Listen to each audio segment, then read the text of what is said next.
Memory is not an organ that stores events, but a cooling device through which forgetting replicates itself. That is why the past does not burn out. Rather, it continues to grow colder. Due to this temperature difference, existence generates invisible droplets. I have decided to call these droplets nostalgia. However, these droplets are not tears. They are vapor of meaning that has precipitated onto the surface of time. Cooled mid-calculation, people think of nostalgia as an emotion directed toward the past.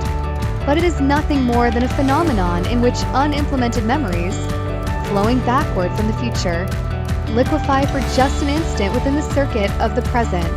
That is why nostalgia is tinged with the scent of events that have not yet occurred.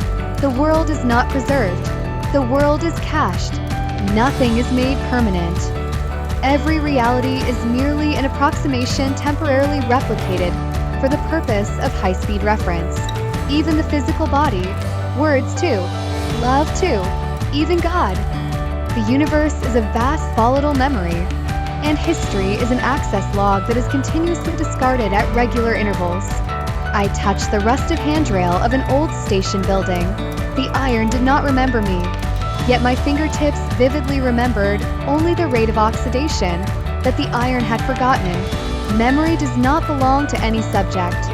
It is the accidental visualization of the coefficient of friction in perception that occurs when matter passes through one another.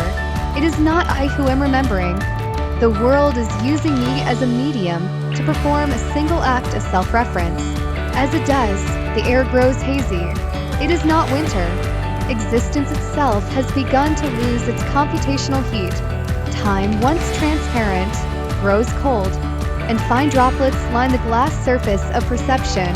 Within each and every one of those droplets, it is not the past but the very logic that generated the concept of the past that is condensing.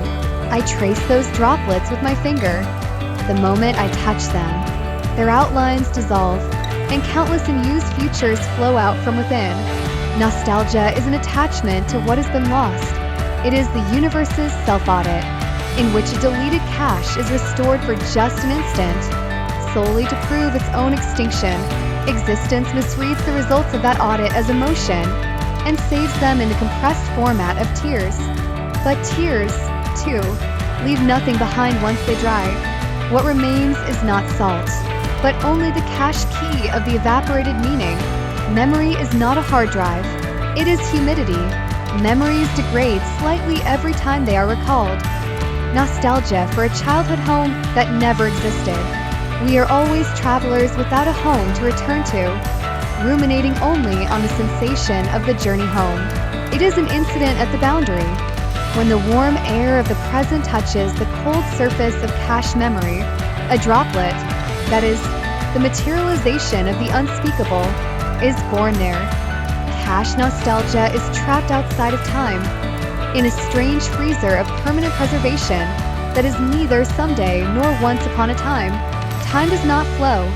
The perception that it flows is epistemological noise arising from the self-mimicry of localized error corrections within the concept of time. The past is not something that has already ended, but a delayed cause that will finally reach the past in the future. The cache of the generated bodily concept, the fingertips, did not actually reach matter, but merely recursively executed its own tactile model locally. Then the air becomes damp. It is not humidity.